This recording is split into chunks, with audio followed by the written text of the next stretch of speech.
Sono andati in fumo i 6 milioni di euro e più che erano stati destinati a due quartieri di Agrigento, Villa Seta e Monserrato.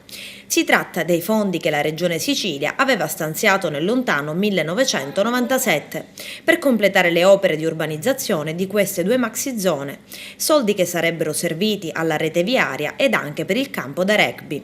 La revoca è arrivata dopo ben 15 anni, con un decreto dell'assessorato regionale alle infrastrutture e alla mobilità. Le motivazioni del Dipartimento sono molteplici. Prima di tutto il tempo, come detto sono passati ben 15 anni.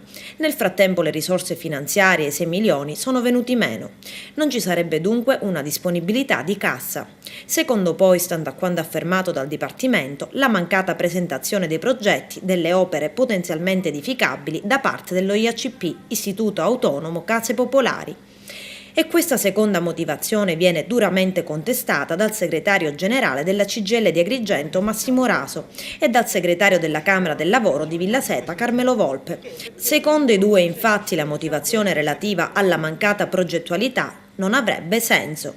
In una nota Raso e Volpe scrivono: di quale progettualità parliamo se l'opera era già iniziata ed è stata interrotta?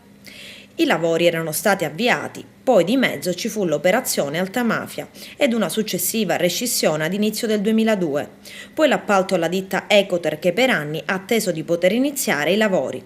Adesso la parola fine al lungo iter burocratico, a piangerne le conseguenze i residenti che speravano nella riqualificazione del loro quartiere.